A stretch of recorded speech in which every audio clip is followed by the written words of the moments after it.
Hello and welcome to the channel.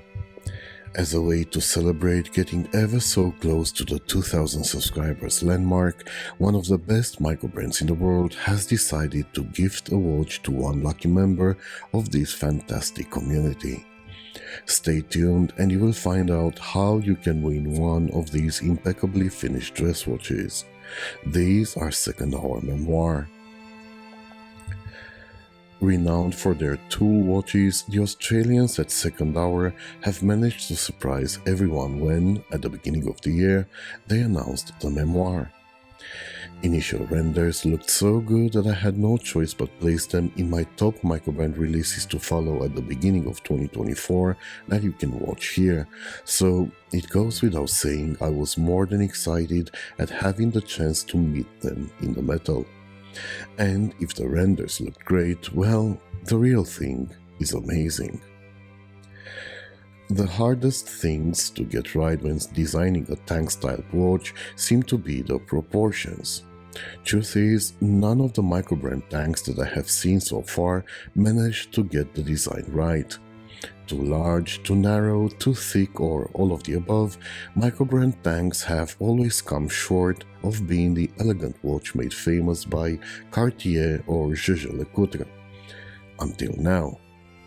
At 28 by 39.5 mm, the Memoir is a compound of the famous Louis Cartier and Reverso, but the approach to the design shows a clear affinity to the Cartier timepiece with its rounded corners, creating the impression of the strap being integrated around the fixed bar. The Memoir's party trick is, however, partially hidden from plain sight. There's a gentle curve throughout the case, getting steeper at the halfway point of the lugs, that not only helps the watch conform to the wrist, but it creates some really interesting reflections under its equally curved sapphire crystal, bringing to life its dial in most dramatic ways. And it makes sense because this is the star of the show. Bold applied markers connect the railroad minute track to the waffle textured center, beautifully contoured by a painted outline. Discrete by comparison, the numerals at 12, 3 and 9 do a great job of breaking up the pattern while simultaneously giving it context. The south of the dial is occupied by a proportionately sized small second subdial finished in a sunburst pattern evocative of an hourglass, with markers echoing the main ones every 5 seconds. The second's hand is accurately hitting those markers, but its small size makes this almost irrelevant. In contrast, the Dolphin hands are well calibrated and their multifaceted construction catches any available light for reasonably quick and accurate time reading. Finally, printing is crisp, minimal and well placed, with Second Hour's well-known crest moved on the push-pull crown. Speaking of the crown, it lets the user interact with the Ronda SlimTech 1069 caliber.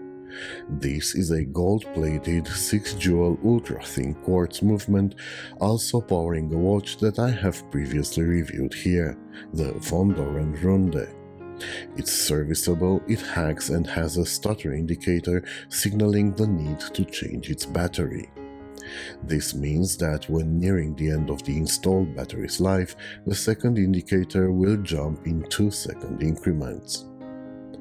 As for the materials used, we have a custom sapphire crystal with a clear anti-reflective coating applied on its underside, an Italian leather strap of matching color with branded hardware, and the great news is that the great finish of Memoir's 316L stainless steel case is protected by an anti-scratch coating, taking its imperviousness up to 800 Vickers. And that coating is highly appreciated, as scratching such a great finish would really be a shame. While the sides of the watch are finely brushed to a satin look, its top side benefits from a luxurious mirror polish matching to perfection the hands and the applied markers. This is a watch finished to a standard that would befit any luxury timepiece, costing 10 times more, and the attention to detail is evident even when flipping it over, as the sketch of a Gothic/Art Deco cathedral is beautifully framed by a couple of high-polished, delicate chamfers. Finally, the strap's padding gives it substance, its stitch work is consistent, but despite of my nose confirming this is leather, it just feels a tad plasticky. On my 19cm wrist, the watch feels right at home, but its arched construction makes it suitable for wrists as small as 5.5 inches, so this could be considered a unisex watch. While its style and finish are dressy, the tank is actually a versatile watch. Not going for a swim or chopping wood versatile, but it will pair nicely with any attire that doesn't include shorts or tank tops. The red variant is an absolute statement, while the blue, despite its purplish hues, is more understated. There are 3 other color variants to choose from, traditional black or white and an olive green that doesn't particularly jump at me, which might be actually a good thing. Not quite as versatile as the black or the white dialed variants, these lend themselves well to strap changes, helped by the 20mm gap between the lugs. I actually find the red variant to be the easier to dress up by using a classic croc pattern black strap, and it's easy to turn the madness up to 11 by fitting an even brighter strap, such as this one I got with my Albert Villa Eternal. Various shades of brown, like this Vario, tend to emphasize the eggplantish purple hue of the blue one. Cords is a good option for the watches that don't get to be worn too often, as their set it and forget it accuracy and power reserve make them handy whenever needed. Inside a cardboard box, the Memoir comes with a practical one-watch travel case also containing the 2-year warranty metal card. As previously stated, Second Hour is one of the leading names in today's microbrand world, enjoying great success brought by the attention to detail, great build quality, and fantastic customer care. Not one to slip on his laurels, Peter Sardison's focus is on constantly pushing his limits, and the Memoir is testament to his ability to positively surprise even his biggest fans. Second Hour's website is well built, responsive, and informative, with a particularity of showing prices expressed in Australian dollars. And this is a good distinction to make because, as much as this might look and feel like a $590 watch, its price is actually $385, which, if you're on the market for this style, is just as good a deal as any.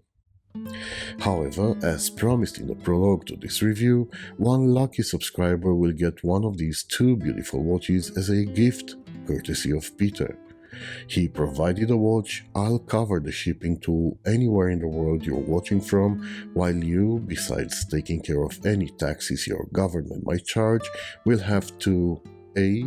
Be a subscriber to this channel, B. Give this video a like, C. Leave a comment in the section below, and D.